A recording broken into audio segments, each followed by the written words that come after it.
Hi, I'm Margie. And I'm Barb, and together we are The Real Marketing Mavens. And for the month of March, the Mavens are celebrating women leaders, business owners, and entrepreneurs with the Women with Wings series.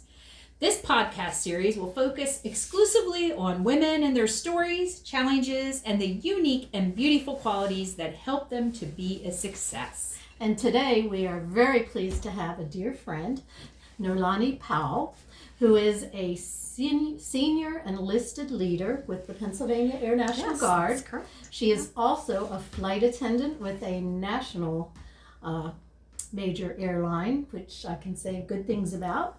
And she is also a mom and a grandmom who we've known for many years. Yes. So welcome. Thank you, ladies, for having me. I greatly appreciate your time. What a Wonderful. pleasure. So you have what sounds like a very interesting background. What brought you to where you are now?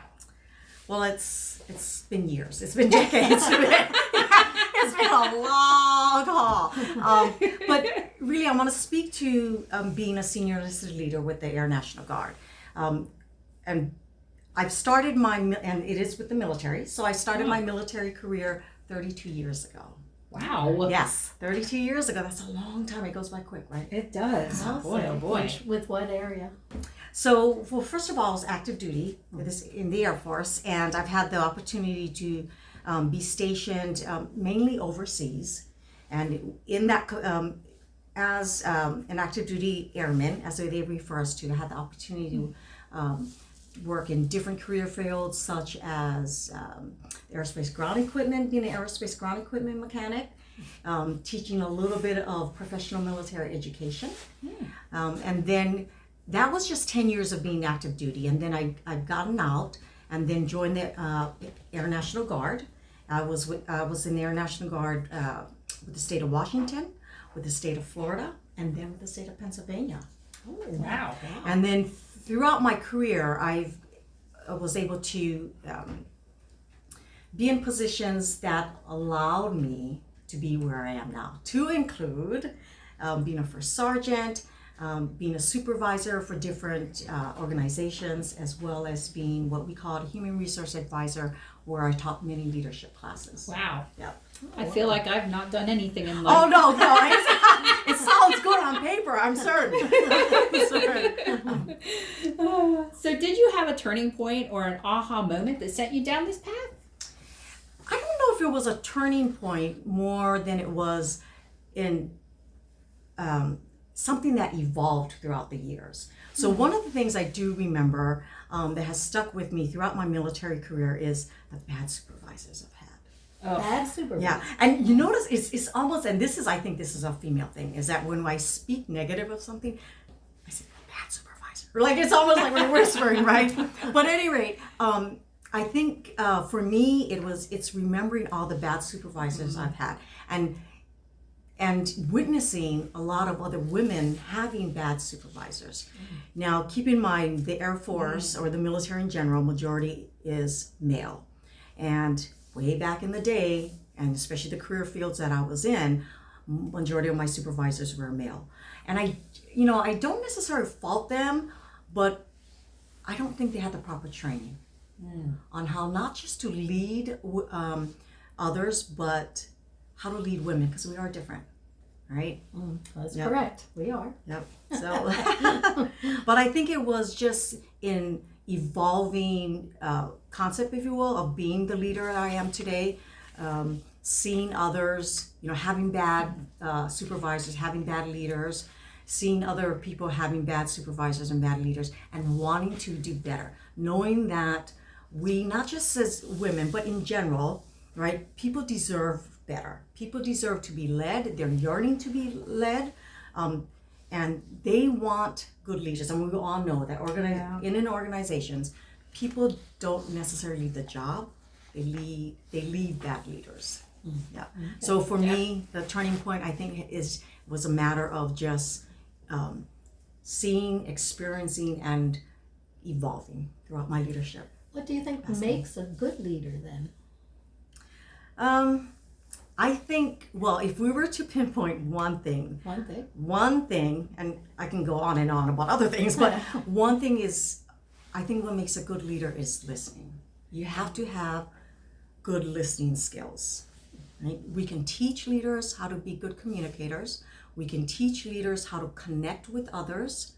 But I think if we don't listen as a leader, we miss out on how to lead people effectively. Because I truly believe, in my experience, is that people respond and are motivated differently.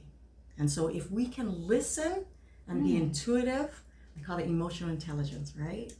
Right. If we can garnish that, and of course, one of the best traits to do that is listen to our people, I think then we become more effective leaders. Wow. Okay, wow. Sage advice. Okay. Well, we actually were just talking about that today, about how so many industries are looking for employees, and part of the reason why they're losing so many employees is because of bad management. Yes. So that's interesting. So what challenges as a woman did you face? I mean, I'm sure you have plenty Being of stories in a man's world. in a man's Yes. world. And how did you overcome them? So yes, many challenges. There are. Can you just pick one or two? Yes, I will. Yes, one or two. How long do we have? No, I'm kidding. Another bottle. Yes. I think not just for myself, but in my observation and just working amongst a lot of other women in the military, I think one of the most challenges that we have is being heard. Because I think by nature, we are more eloquent in regards to in a business setting. For example, not speaking over someone, right? Something Yes. go back to listening. Not speaking over someone. What I've witnessed and what I've experienced is we could be at a table with men and women, and it is easier, or I've seen it more happen more frequently rather, when a female speaks, the men feel comfortable with cutting them off and or speaking over them. Whereas when the men are speaking, women are more apt to, okay, I'm listening, I'm going to wait till you're finished. Yeah. So I think more than anything is one of the biggest challenges is ensuring that our voices are heard. So, and how do we overcome that? Well, I think more than anything, you have to say, excuse me, I'm not done yet. Just excuse you, I'm not done. And then don't apologize for that. I think also by nature, we want to, we're nurturing as women. So we often apologize for things that we shouldn't be apologizing for. Wow. And I like this. I'm here to say, women, stop apologizing for something that we don't have to apologize for. Very good That's advice. Definitely. Yes.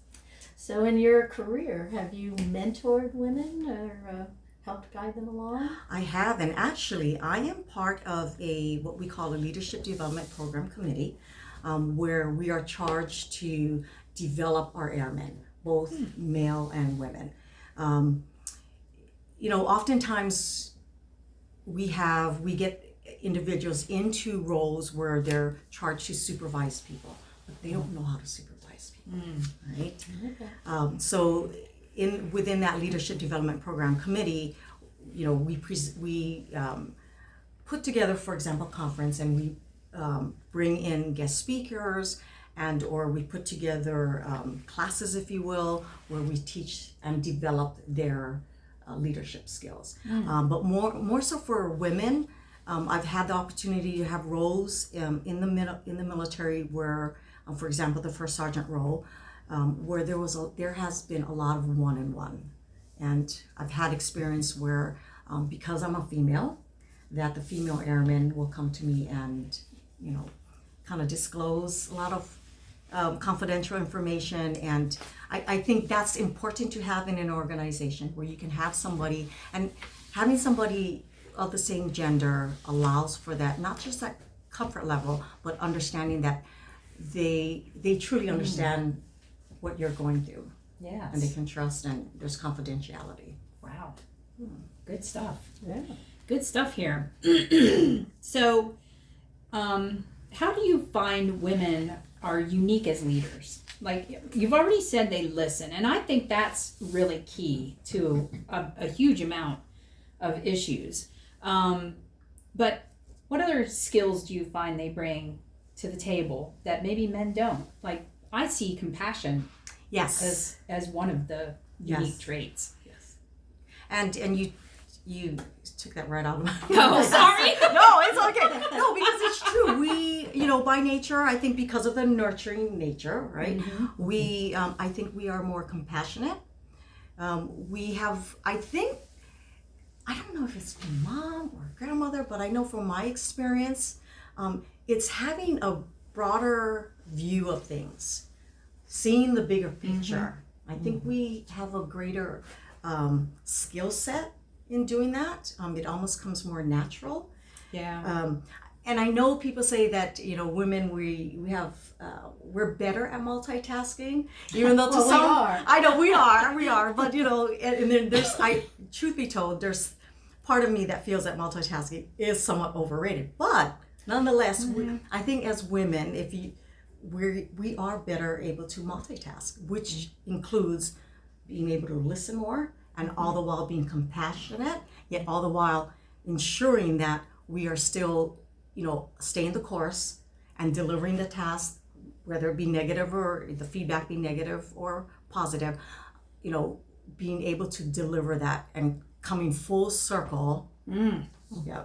Well, I think more in addition to that, being able to multitask, I think a woman can change direction quicker. Yes, exactly.